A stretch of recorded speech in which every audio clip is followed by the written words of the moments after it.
Well, I picked up a new toy, I guess you could say, recently at a fairly cost. I don't know. It wasn't substantial. I don't know. It was not an insignificant amount of money. We'll put it that way. But this is the Silverstone Premium HTPC enclosure model CW02. And from my understanding, basically everything's there still. I was surprised that the remote was still intact because I figured that'd be the thing that would get lost. But yeah, I mean, even the packaging is still mostly intact. I'm a little disappointed with the tape they put all over it, but I did manage to peel quite a bit of it off without damaging the box. So I thought it'd be fun to make a video looking at this. I believe there's a few other videos online, but there really isn't much floating around on this. Even like looking for examples of these sold, it just doesn't exist like on eBay. So I saw how cool it was and I saw it didn't exist on eBay, and it's like, well, I want one to play with now. So I think I'm gonna put my camera on the tripod and take a look inside, as I haven't really looked at this quite yet, other than just a general overview. Well, you'll have to excuse the bizarre angle that the camera's at. I unfortunately do not own a good way to do a top-down view yet for videos. So, oh well. But let's start by taking a look inside here. Looks like I was gifted some SATA cables. Nice old red ones. Probably only support SATA 2, but that's kind of whatever. Got a power cord for some strange reason. I'll take it. User guide, which probably isn't going to be anything too interesting in here. Just some product descriptions and stuff, some photos. Oh, there's a driver's seat. Hopefully that's still in here. I don't know if Silverstone has driver support online or not for the front display. That's going to be the biggest concern. Ooh, logo is optional. And then just some general motherboard install stuff. Oh, looks like it comes with a power extender. That's interesting. I guess they figured the power supply leads might not be long enough. And some interesting add-ons. Some modular power supplies, an external liquid cooler, blower fan, and yeah, kind of neat. Looks like they left their manual for their power supply. Although I wouldn't complain if they left the power supply in there. I don't even remember if they said, but nothing interesting in there. Decent power supply if it is in there. Got the remote. Thankfully no batteries. It's always the first thing I check when I get remotes. I can't tell if this remote's anything special or not. But I don't know, lots of buttons. Seems nice enough. Hopefully it works. Because really that's the biggest selling point of this case, is the remote and the features that it offers. I will try and do this around the tripod. I'm going to glue this little piece of foam back on so it goes back in its box properly. But really nicely packed. Looks like about 2 inches of LDPE foam, along with another 2 inches if I'm in frame along the top, with compartments that probably had boxes for part storage for the parts that it came with.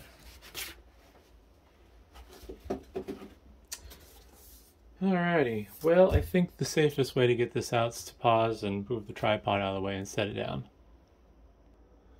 Well, it's out of the box now. The bottom packaging wasn't really much different than the top packaging. Is well done. Nothing else inside the box, so next thing to do is look at the case. And I was a little disappointed when I first took it out, because as you can see right now, wobble wobble. And apparently one of the feet randomly fell off, and it's just screw-on, so that's no big deal. I think I'm going to flip this over real quick and fix that. And the first thing I've noticed is this whole case is aluminum. A mixture of sheet aluminum and extruded aluminum, it looks like. And it also looks like they've used a combination of screws and rivets to assemble it. Oh no, my screw is stuck. There we go. So let's see if we can get this back where it belongs.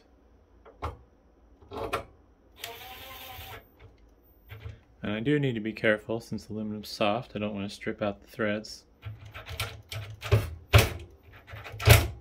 Because this drill is strong enough to do that.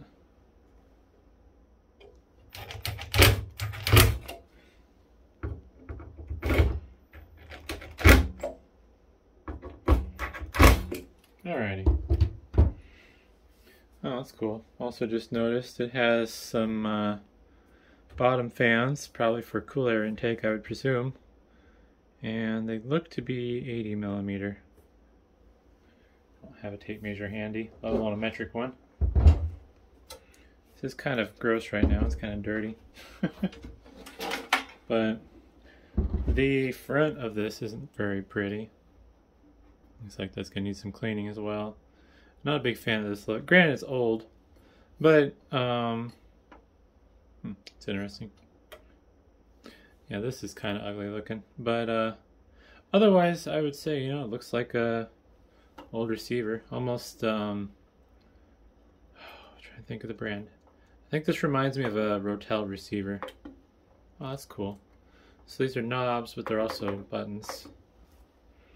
Obviously, you know, got power switch, built-in card reader that came with the piece or the case. That is.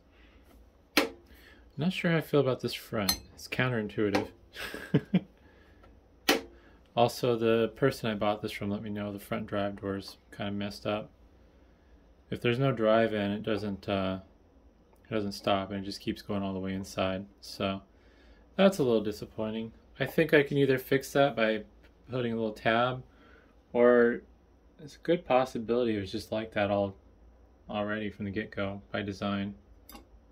But he claimed that it doesn't shut if there's a drive in the way.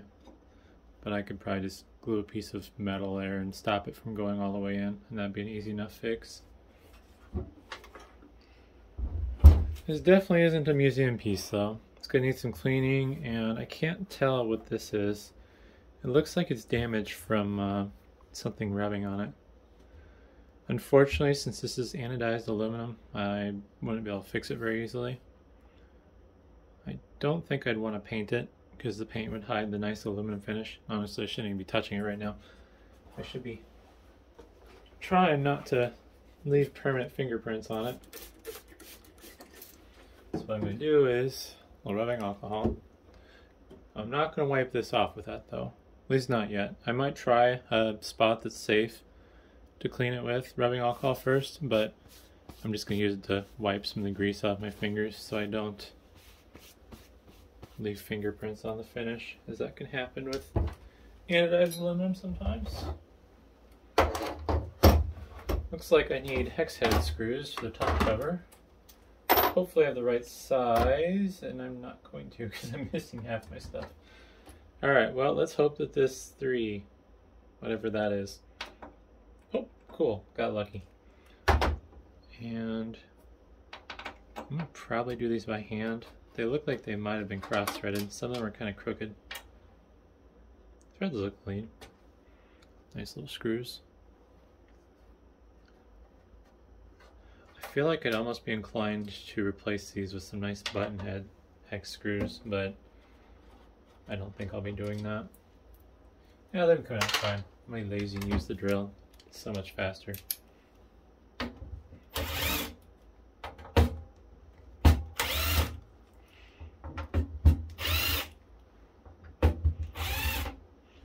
So this top panel appears to be a piece of extruded aluminum.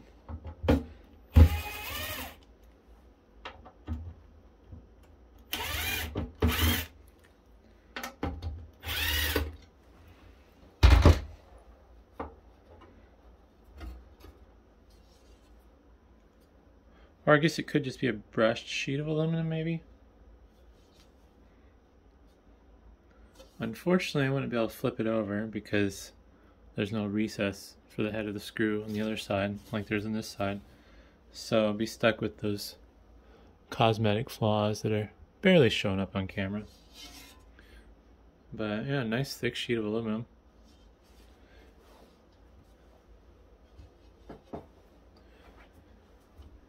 Huh. Inside looks interesting. So I see something I already don't like. Why is there a USB cable in here? What is this going to? Oh man.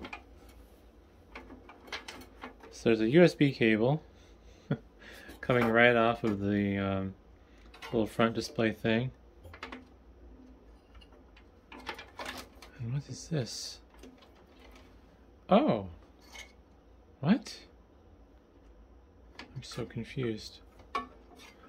Oh, okay. Alright, well, I'm less upset now. This is an adapter that converts the header to a USB port. So, the reason I was slightly upset was because I thought maybe I'd have to run the USB cable for the front display out the back into the PC, but nope. They thought of that, thank goodness. Looks like the previous owner had an ASUS motherboard because they left behind their little quick connection, or I don't know what ASUS calls these. I really like them though. Little pieces that you plug your front I/O stuff into, and then you plug it in the motherboard. You don't have to try to figure out what the motherboard's up to. But either way, I can see why they included a power extension, but I don't know if it's necessary. I mean, that's not too far of a run. If you have to go from here to there, I think you're going to have bigger issues with the 4 and 8 pin, to be honest. I don't mind Silverstone fans, but I know for sure this is going to be going. This old school fan. I'll replace that with a standard 3 or 4 pin connector one. And you just got your usual audio headers, and I'm guessing there's another USB. Looks like this is for the FireWire. Okay.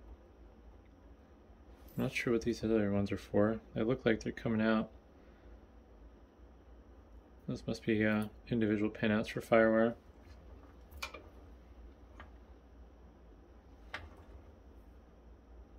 So this is for the front USB, and then this one is for the card reader, it looks like. Oh, and then what's this? It's a mystery thing I don't have an adapter for. Looks like it's intended to be power, maybe. Hope it's not for the front display thing, because I don't see the adapter I need to run it. So this is going to take some tinkering to use. I don't know where that's going.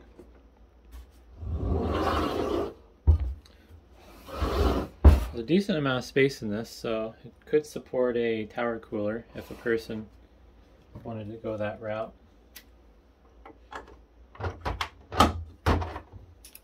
See about these drive cages now. Oh, what an awful design. So to get the drive cages out, it looks like I have to unscrew some screws on the bottom first, which are going to be probably custom size. I'm going to hope that the drive cage requires internal screws based on what I've seen so far. Let's hold on to this so it doesn't fall. Alrighty.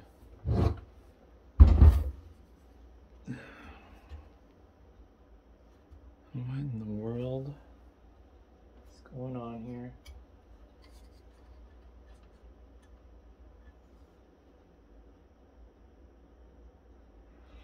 Looks like I need to remove this card reader to get the drive cages out, which is kind of inconvenient.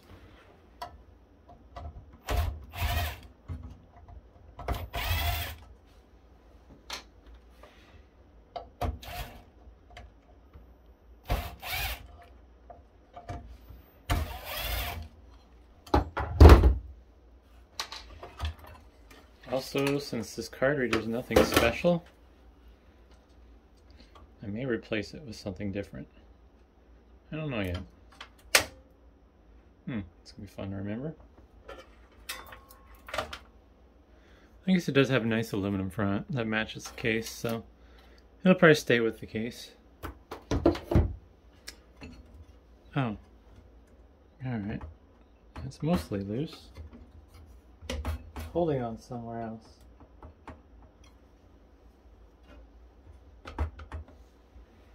Block the view of the camera here for a second.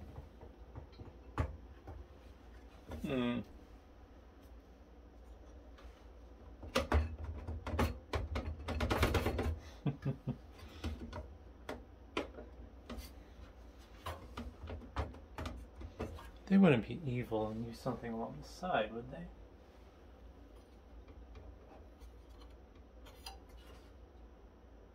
Oh.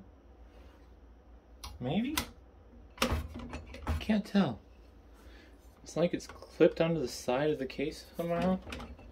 It's not attached with a screw. Oh. I just realized how the optical drive is mounted. You get these two little angle brackets made out of aluminum that screw down in between the drive cages, and then the optical drive hangs out right there. That's kind of gross. I don't want to damage anything. I feel like the harder I pull, the more likely something's going to give, but I don't know if I want it to give.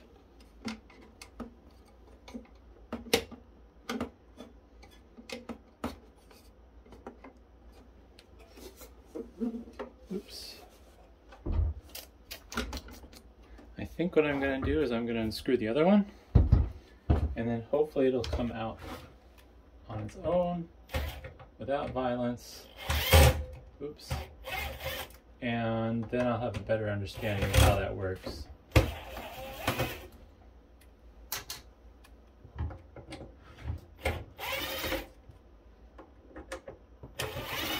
Alright. So now both drive cages have been unscrewed. And it's stuck on too. Maybe I'll consult the manual. Manual, there you are.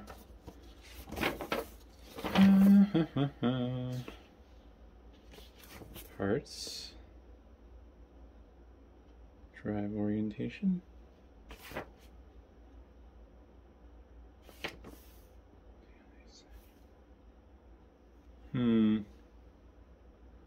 Use bottom panel to screw. This is motherboard installation.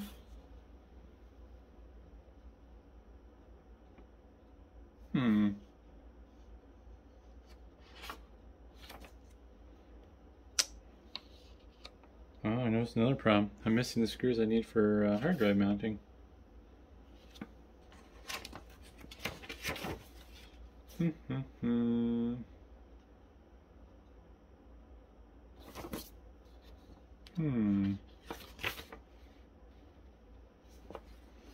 Just looking at the manual here.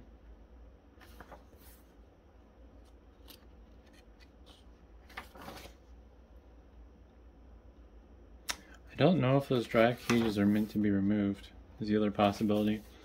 So, I'll zoom in. You see these notches here.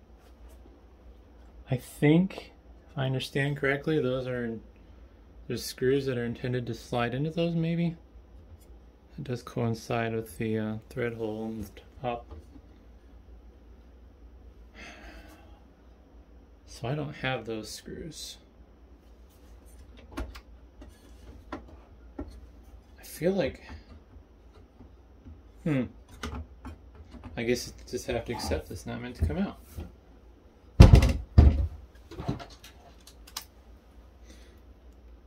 So I haven't decided what's going to go into this build yet.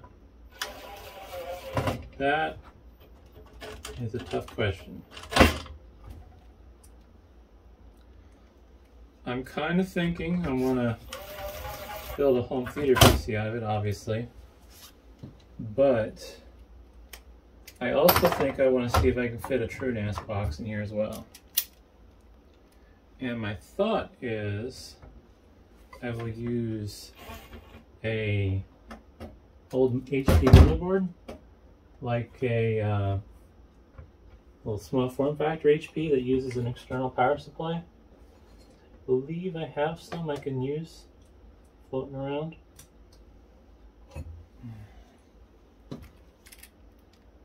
But I'm not sure.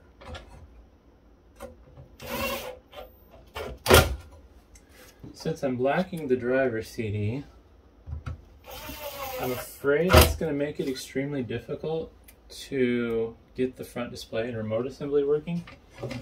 And on top of that, I don't know what the Windows compatibility is going to be like. Because my assumption is that this is going to require not only drivers, but like custom software. I could be wrong. Could just be plug and play. But I don't feel like that's going to be the case. Ugh, I feel like that. I'm gonna find.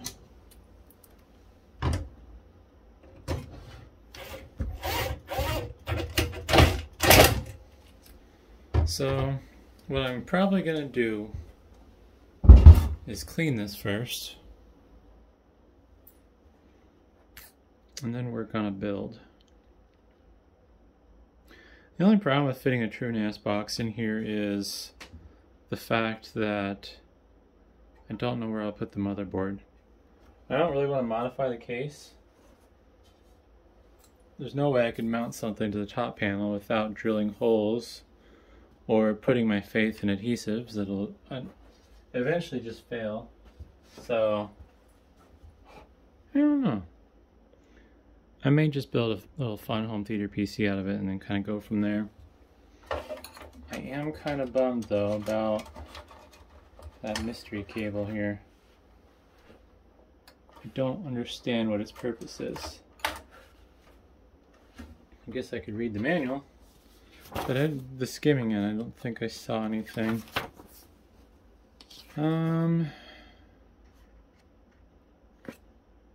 Those are specifications. Be nice. There's some really thick pages. Be nice if it had a parts list.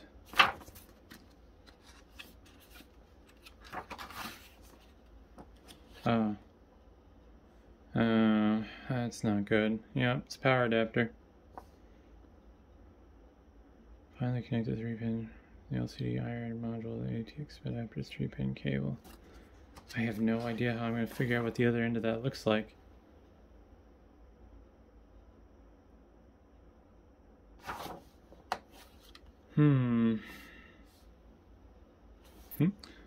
This sheet must be filled out by your salesperson at time of purchase. Interesting. So, well, hopefully that was interesting. It took a little bit longer than it probably should have to look at, but I figured if anything I'd kind of add to the historical archives of cases like this, since they're kind of odd and unique. Also, I just noticed these side vents don't have any mounts for fans. That's kind of disappointing. So it looks like the only cooling you're going to get airflow wise is going to be from this rear exhaust fan, power supply fan, and then if you were to put two, I think those are 80mm fan mounts. Let's see what the manual says.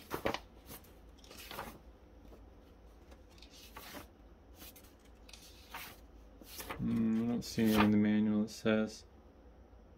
For additional cooling, add 1 or 2 FN91 92mm fans to your CW02.